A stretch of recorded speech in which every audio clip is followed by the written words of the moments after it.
Welcome to episode 5 of the Digital Tourism Show Monthly, and today we are going to be talking to Kelsey Tonner of Be a Better Guide, and he's going to explain how training your guides can increase your revenue.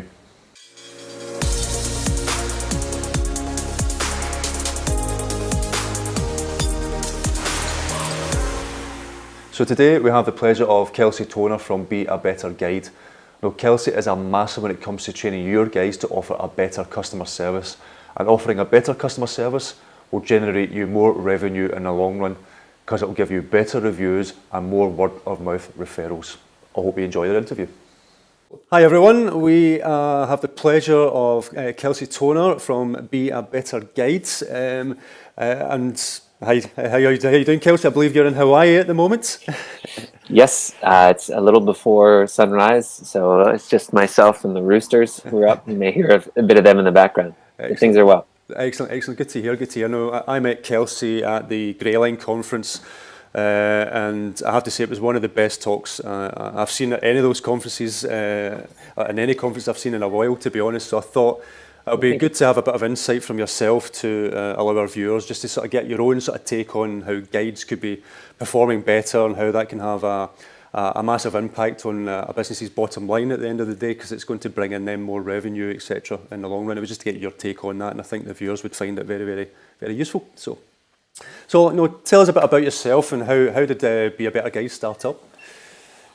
Yeah, well, my background after graduating here in Canada, I grew up in Halifax, Nova Scotia, but I quickly was looking for a job that allowed me to travel, see new places, meet new people, that a typical experience. So that led to about 12 years guiding in all kinds of different aspects, working for different companies, from dog sledding guides up in Canada, stereotypical as we can be. I was coordinating volunteers in an Inuit community. I worked as a high ropes instructor and kayak instructor in Australia, wilderness tripping through the United States and Canada, and just absolutely loved it. And from there, I was able to pick up with just an amazing company called Backroads Tours. And they're one of the largest active travel companies in the world. They're based out of Berkeley, California. And it was just an amazing position. So they lead 1 week hiking, cycling, multi-sport activities. And so through Backroads, once kind of got in the door there, so it's 6 years with that company, and was able to work in 25 countries around the world on countless different itineraries. And one of the beautiful things about that job was really getting to see amazing guides in action. So in a week-long itinerary, Backroads goes into a place, and obviously you want to find great hikes and find beautiful places to cycle, but they really look for the cultural experiences and ways to immerse their guests in the travel. So oftentimes we're looking for people to help facilitate that, and the best guides you could possibly find. So in any given itinerary, I'd be working with 5 or 6 other amazing guides, not to mention other fabulous co-leaders. And from there, we got into trip design and tour leader training with the company, where we were onboarding new guides. And that's where I met my wife. She's a wonderful guide, also from Canada. No. And so we did 4 or 5 years together. Yeah, one of the perks, certainly. And we wanted to start a family. And we realized that this would be a little challenging from the back of the bicycle. So we kind of quickly recognized that there was an opportunity to help tour and activity businesses really drive quality with their experiences, to really inspire guides to raise the bar on what's possible and work with businesses. So the original notion was, well, let's do the Be a Better Guide project. And we wanted sort of a movement to draw guides, tour leaders, tour directors, tour and activity businesses from around the world to come together in a website, but essentially to rally around this cause of raising the bar on what it means to create a truly memorable experience for guests. And so at beabetterguide.com, that's where we host a lot of free training videos. We wanted to distribute a lot of this for free. We create resources, we held workshops, and then out of that, the sort of the business model to help essentially grow and continue to fund it was the Be a Better Guide Academy. So our mission there was to create the world's best online tour leader training. We have programs for individuals, our flagship program being Lead Amazing Tours. And then we also work with tour and activity businesses for team training and helping them build custom training.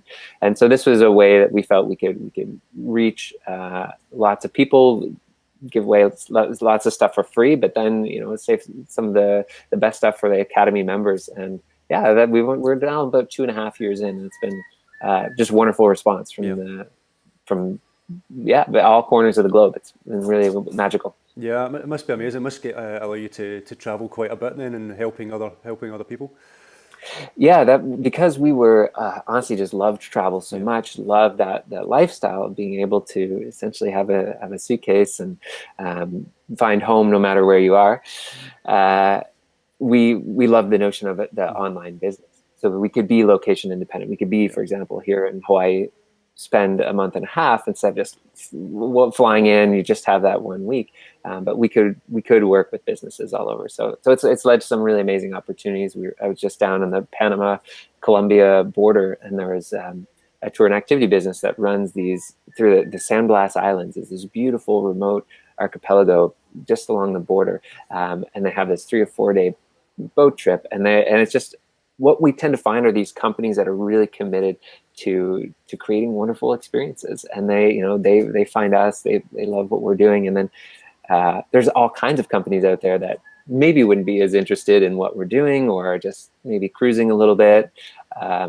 And what's nice is it self-selects a little bit. What we have in our Be a Better Guide community, which is now just almost 9,000 tour and activity businesses and guides from around the world, is sort of the creme de la creme, the people that are really passionate about what they're doing. Excellent. No, that's amazing. You make me envious now.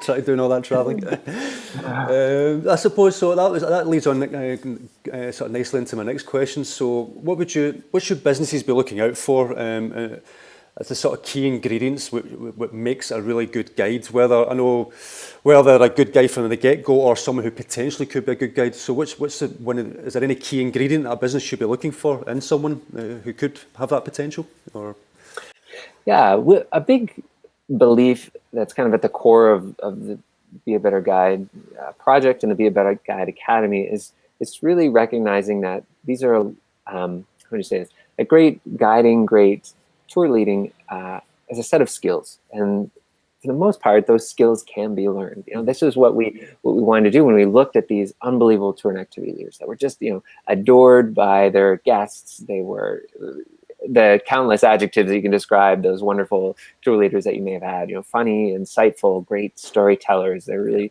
warm and able to connect not only with you, but connect you to the place where you were.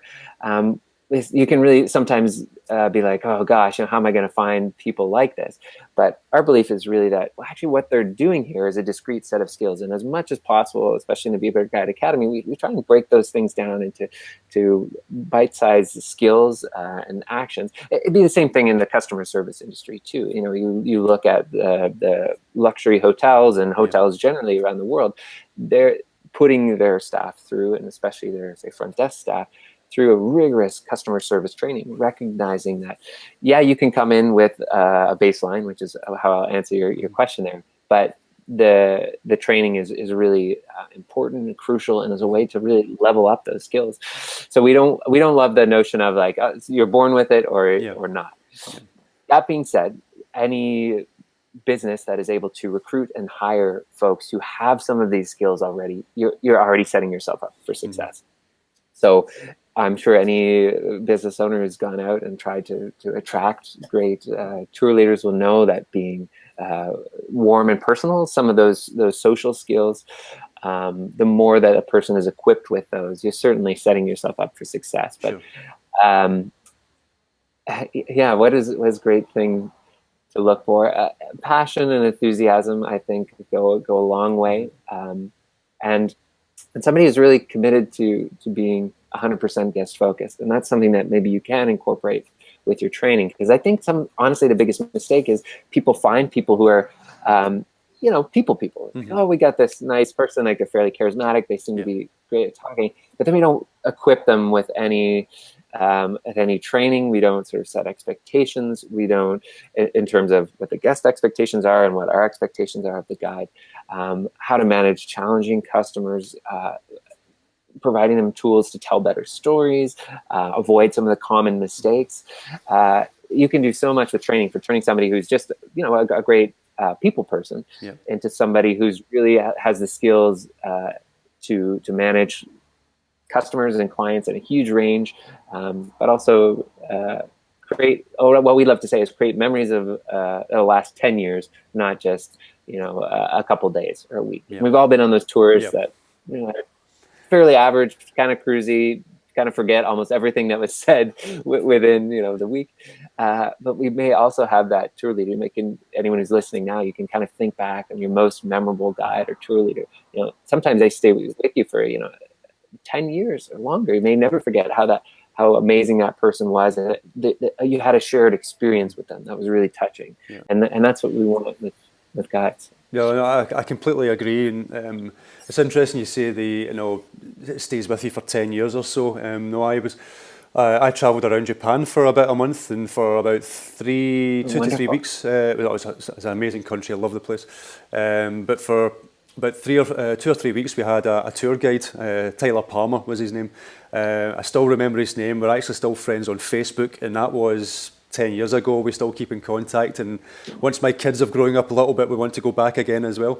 So because he was such a great storyteller, and he was such a great guide on showing you all the little bits, the little hidden gems of Japan that you would normally wouldn't see, that has stuck with me. We shared seeing the sunrise at the top of Mount Fuji, that type of thing. It was a stunning experience, and as you say, that has stayed with me and my wife as well, and it's stayed with us, and we want to go back, and if we do go back, it has to be Tyler that takes us around the other places that we didn't get to see. So I think you're right that having someone there who can really get across the sort of story-driven aspect, and someone who is a very good people person, can help with repeat business. It can help keep that connection with the tour guides and with those businesses in general. So yeah, and you can just see, in terms of from the business perspective or marketing perspective, if you are looking to drive word of mouth sales, if you are looking to increase your 5-star online reviews, this is really where the magic happens, right? You can imagine you having that experience, and how many times you would have been more than happy, and you were shouting from the rooftops, oh, if you're going to Japan, you got to give this guy a call. You got to get in touch with this company. And that's what can happen. And transforming your experience from just being a tour or an option, maybe when you go to, Tokyo is obviously a huge city, but trying to reposition that so it's the thing to do when you're into, if you're going to Tokyo, or if you're going to Oahu, or if you're going to wherever, that you got to look these guys up. You got to do it. And that's really raising the bar, right? It's looking to create truly remarkable experiences, and remarkable is the key word there. Yeah, excellent. No, I completely agree. So if there's maybe one aspect that a guide suffers from who are not properly trained, is there one specific thing, or maybe a couple of specific things that they maybe suffer from more than others, someone who's not been completely trained up or properly trained up as a guide? Or yeah, I mean, is that a confidence thing, for example? Is it basically purely trying to build up their confidence, or is it other things you think it factor into that? So yeah, I mean, we when we sort of stepped back and really said, okay, if we wanted to start from a foundation and then work up to these various skills, and in our in the training that we do, we've been through lots of companies training, and it's honestly a big challenge for a lot of smaller tour and activity businesses, right? Because there's 1,000,001 things to do. There's 1,000,001 places to spend the budget, and it's often sometimes a bit of an afterthought, or somewhere there's not enough focus put. And so we, when we're working with tour and activity business, we're saying, like, well, we can have that conversation. I'll answer your question more directly. When it comes to the untrained guide, some of these foundational things that we like to instill are, well, one is just this notion of a commitment to excellence. For any employer, any company, you really want to instill that in your team and in your employees. And that we love using the term, the ABL principle, to always be learning. And a challenge in the space and in the industry is a lot of guides who may have, I'm sure everyone has encountered this, can sometimes come with a bit of ego, right? Maybe they've been doing this for quite a long time. Maybe they've only been doing it for a small amount of time, but maybe overconfidence or a bit of unwillingness to challenge themselves can be an issue. And so we want to kind of chisel away at that ego and really instill in people that no matter how great you are as a guide, you can always be better. And no matter how great your tour is, it can always be better. And so we talk about setting up feedback systems, that this is something that you as a company want to do, but also drilling it into our guide's head that we're going to use our guest feedback. We're going to use feedback from our peers to constantly be trying to improve our tour and activity. So you see some of these foundational steps. And the third one is this 100% guest focus. We're really trying to get our staff and our guides out of our own way sometimes and be making guest-focused decisions versus company-focused decisions. And really, really recognizing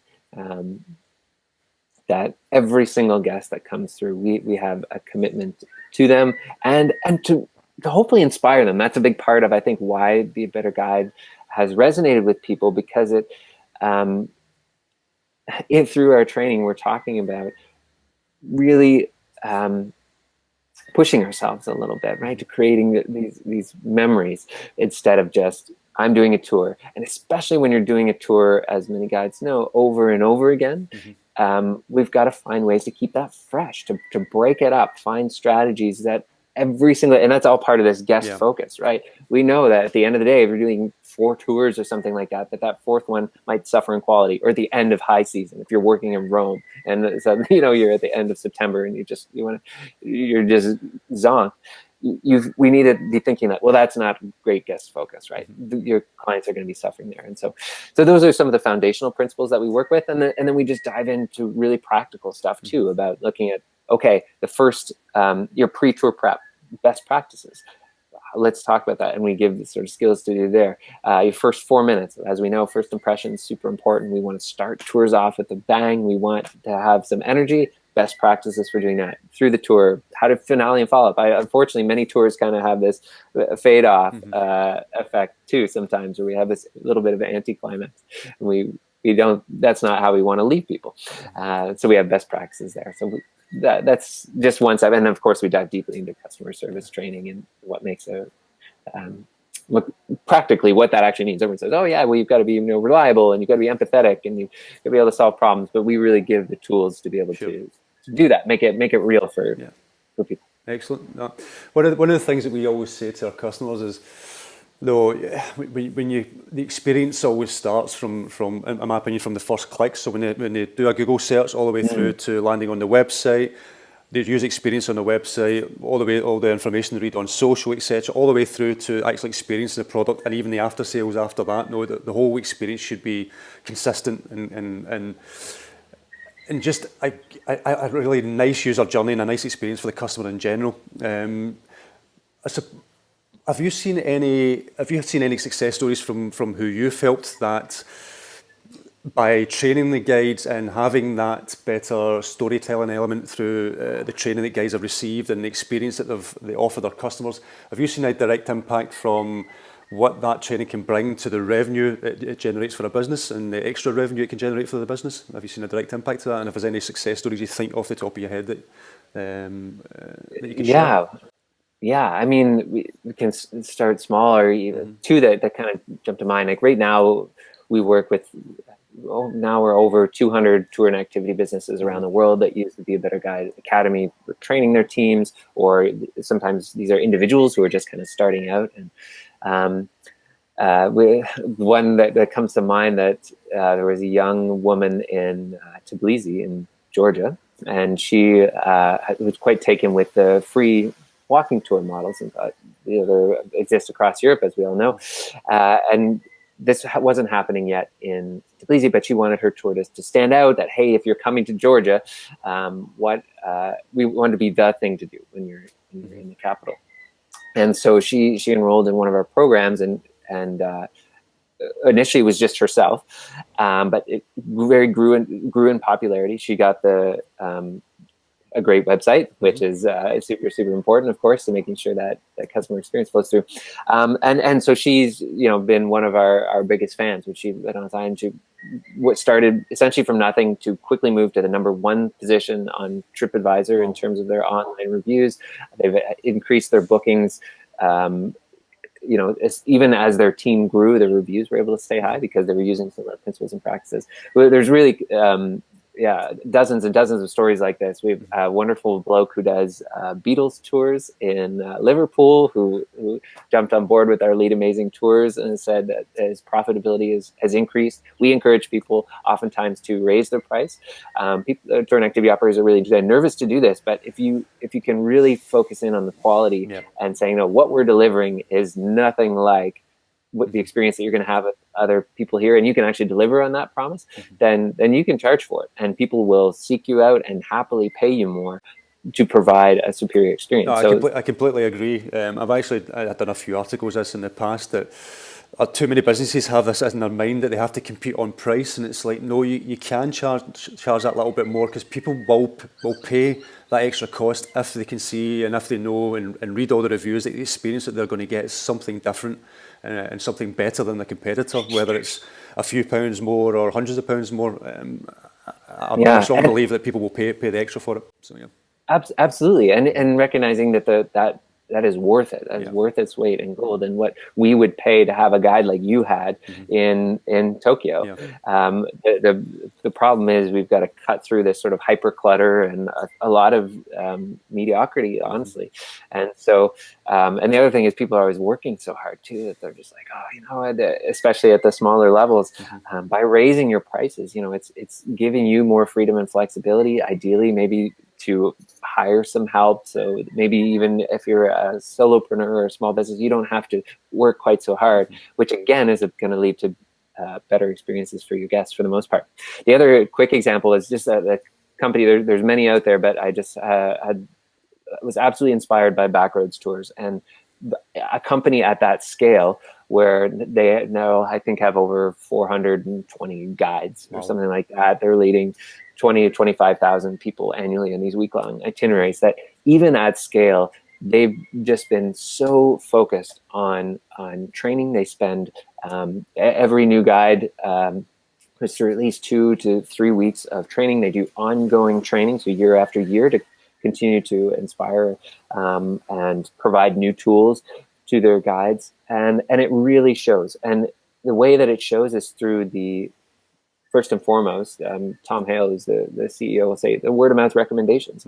That is really how they've grown, is by creating wonderful experiences, but their guides are front and center. And if you really look at any tour and activity business, what shows up in those reviews 9 times out of 10, it's going to be a guide name by name, and that can go one of two ways, right? Positive or negative. So recognizing that your guides are the linchpin there, and they've just had incredible success. One thing I love on their website too is that they called it the quality index. They wanted to really communicate why are we different? Because as I'm sure you would know too, it's very easy to replicate or copy a website and give a very beautiful, aesthetic, wonderful customer experience online, but then not be equipped to deliver the goods from all of your flowery promises and looking very polished online. And so Backroads really put a wonderful effort. If you are interested to look at their quality index, it was their effort to really try and articulate what sets us apart from other tour and activity businesses. And this is something I think all tour and activity businesses could benefit from, is really breaking down what sets us apart from everyone else, and I would say just why are you better, but helping communicate to customers. Because from the website or from even online reviews, it might look like we're comparing apples to apples. We really want to say that, no, what we're doing is something special. Yeah. No, excellent. Couldn't agree more. Really could not agree more. And that sort of leads on to, I suppose, my last question. There's so much competition out there. You've got obviously your Airbnb now that can offer tour guides as well as the accommodation, etc. So what do you think? It may come down to what we've already spoke about, the training and guides and things like that. So, but what do you think is, how can these businesses now compete in such a competitive market when you have big players like Airbnb And it looks as if these other big players like Viator, who now have their own sort of booking platform that released, etc. How can these other businesses, especially small businesses, compete in this market? Would that be purely with the experiences that they offer, or do you think there's something else they need to put into the mix? What would your take be on that? So, yeah, I think we're how to compete. I mean, for starters, Airbnb's move in is a big one. And what's amazing, if you go to the Airbnb website now, what shows up first on top is experience. Yeah. Experience. Yeah. Like that is huge for a company whose most of their business is the accommodation. And so it really shows. I've been in contact with some of the guides that work with them are customers of mine and have been in contact with Airbnb. I know they have over 200 staff working on just activities alone. So what right now it might just be, we're saying, oh yeah, they're doing some nifty things. It'll never scale. Just be mindful that they have every intention to scale. However, we have to recognize it is a segment of the market. The way that they're positioning it is, you'll notice they're not using the word tour. They're not using the word guide. But from my perspective, and what might speak to your question is that this is a bit of marketing and, of course, choosing your terminology. And I think all the power to them, and you can communicate this. But the strategies that they're using are very much what we talk about in the Be a Better Guide Academy when we're working with tour and activity businesses, which is to create as much as possible memorable and authentic. That's a word that's thrown around a lot, but you can see that focus with Airbnb experiences to help drive this authenticity in terms of connecting to the place. And the reality is, if we're providing any type of tour, whether it's a walking tour, a Segway tour, or this or that, if you're missing some of those key ingredients, you might be left behind as this new wave of authentic travel. And we can see it too, not just in say Airbnb, who's still a relatively small player in that field, but also these, I can't think of any off the top of the head, but where you can go and eat with a family. You know, people, there's a lot of demand for that more authentic experience. And you, as a tour company, can be providing that super wonderful, authentic experience. You don't have to change or stop using the word tour or the word guide, but you really have to. And it's not a big change either. It's just a small shift in your thinking, isn't it? It's just. Yeah. Well, like you said, I was down at the Gray Line conference, and so the board reached out to me, loved the project they were doing, and they said they recognize that we have to be thinking towards the future as a brand that is guest focused. They care about sightseeing tours, but they also recognize we've got to reimagine what's possible in a sightseeing tour, because if we just sit idly by and say, okay, this is what we do here in Hawaii, is a classic example. Tons and tons of tourism. We load them on the bus. We drive here. There's a guide with a microphone, and then they drive back, and we just do the same thing over and over again. That type of tour might, and I would argue we have to be careful that could get out-competed by somebody doing, if I was going to do that here in Hawaii, I would obviously invest a lot in guide training. I would try and connect people to some of the locals and have an authentic experience. Could we stop and have a small tour of a place? Could we have some sort of sensory experience while on the bus? Maybe hand out some local treats or sweets. Could we have a storyteller come here? I just went on a tour last night. There's a Polynesian Cultural Center here, and a small tour and activity business is trying to innovate, and so they've worked with the center. They do the stand-up paddleboard experience at nighttime through these sort of waterways of the Polynesian Cultural Center, and they have really incredible storytellers who share stories from the Polynesian culture. Obviously, there's many countries that kind of fit into there, but with this focus on storytelling and this sort of authentic experience, they're really creating a product that's not like any other that are here in Hawaii, which is something that no matter what your niche is, even right now, if you don't have a competitor, eventually you will, and you need to be able to differentiate yourself from there's lots of ways describing that USP, unique selling proposition. But our big point is it's got to start with your guest experience. It's got to start with guide training, because you can spend tons of money on Google AdWords and Facebook ads, distribution, affiliate, give a lot of your money to Viator for referrals, which are all important. But if you have a mediocre experience, then it's all for naught. Really. Yeah, Or even as you say, you're not going to get that repeat business. And we say the same thing as we've came across companies who spend obscene amounts on PPC, etc., but their website is just terrible, and it's similar to an experience. You could have everything working up to a point, but people will remember the last part of it, and if you're getting a bad experience, that is what they'll remember. So. And your point was a fantastic one of trying to keep that consistent across. And we always encourage people to be creative about what you can deliver. How can you deliver value at that first touch point? What amazing things could you have on your website before they book? Could you have some sort of planner tool for the gateway city, or maybe a free walking tour that you've designed, that you've branded, and then when they book, hey, how can we deliver value at that touch point? The reminder email, instead of just saying, hey, here's just a reminder, try and wow and delight them at each step of that customer journey, just like you're saying. And then of course our specialty is like when they get there, let's knock their socks off right from the beginning to the end. Yeah. Excellent. No, wow and delight them. That's I think that's a good point to end on. So, how can people get in touch? If the people wanted to get in touch with you, our viewers, how would they do that? What's the best way? Yeah, well, beabetterguide.com, and especially beabetterguide.com/resources. If you haven't been there before, we have all kinds of free resources. You can get a free video series that we have, and just a lot of PDFs. So check out the free stuff that's there, because that was our mission. We want to spread that as far and wide.